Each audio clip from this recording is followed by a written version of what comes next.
بسم اللہ الرحمن الرحیم۔ السلام علیکم۔ امام ابو حنیفہ نعمان بن ثابت رحمۃ اللہ علیہ ایک روز مسجد کے اندر تشریف فرما تھے۔ اتنے میں خوارج کا ایک گروہ تلواریں لہراتا ہوا داخل ہوا اور امام صاحب کو گھیر لیا۔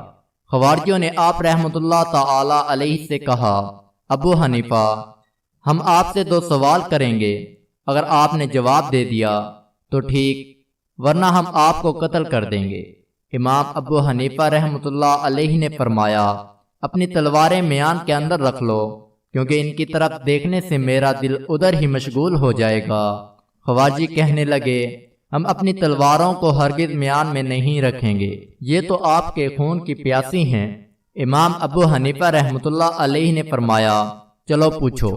خوارجیوں نے کہا، دروازے پر 2 جنازے رکھے ہیں، ایک جنازہ اس شخص کا ہے جس نے شراب پی کر آنکھیں بند کیں اور نشے ہی میں مر گیا، دوسرا جنازہ اس عورت کا ہے جو زنا کے ذریعے حاملہ ہوئی اور زچگی کے وقت توبہ کیے بغیر مر گئی، کیا یہ دونوں مومن ہیں یا کافر؟ خوارج کا یہ گروہ جو امام ابو حنیفہ رحمۃ اللہ علیہ سے سوال پوچھنے آیا تھا، ان کے عقیدے کے مطابق گناہ کبیرہ کا مرتکب کافر ہوتا ہے۔ ایسی صورت میں اگر امام ابو حنیفہ رحمۃ اللہ علیہ ان دونوں کو مومن اور مسلمان ہونے کا فتویٰ دیتے تو ان کے نزدیک قابل گردن زدنی ہوتے۔ چنانچہ امام صاحب رحمۃ اللہ تعالی علیہ نے ان سے پوچھا، یہ بتاؤ دونوں کس مذہب کے ماننے والے تھے؟ کیا یہ یہودی تھے؟ خوارجیوں نے کہا، نہیں۔ امام ابو حنیفہ رحمۃ اللہ علیہ نے پوچھا، کیا نصارہ تھے؟ خوارجیوں نے کہا، نہیں۔ امام ابو حنیفہ نے پھر پوچھا، مجوسی تھے؟ خوارجیوں نے کہا، نہیں۔ امام ابو حنیفہ نے کہا، بت پرست تھے؟ خوارجیوں نے کہا، نہیں۔ امام ابو حنیفہ نے کہا، آخر کس مذہب کے پجاری تھے؟ خوارجیوں نے کہا، مسلمان تھے۔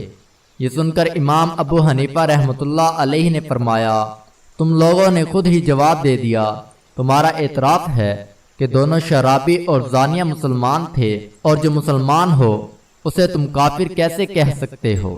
خوارج کا گروہ کہنے لگا، یہ دونوں جنتی ہیں یا جہنمی؟ امام ابو حنیفہ رحمۃ اللہ علیہ نے فرمایا، میں بھی ان دونوں کے بارے میں وہی کچھ کہوں گا جو خلیل اللہ ابراہیم علیہ السلام نے اس آدمی کے بارے میں کہا تھا جس کی برائی ان دونوں سے بڑھ کر تھی۔ میری تابع داری کرنے والا میرا ہے، اور جو میری نافرمانی کرے تو بہت ہی معاف کرنے والا ہے اور رحم کرنے والا ہے۔ سورۃ الابراہیم۔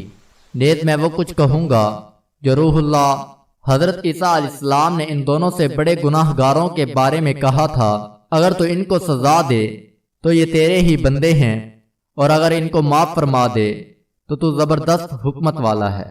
یہ سننے کے بعد خوارج کی تلواریں میانوں میں واپس چلی گئی اور وہ امام صاحب رحمۃ اللہ تعالی علیہ کو کوئی ایذا پہنچائے بغیر رخصت ہو گئے۔ پیارے دوستو، مزید اس طرح کی ویڈیوز کو دیکھنے کے لیے ہمارے چینل کو سبسکرائب کر لیں۔ جزاک اللہ، شکریہ۔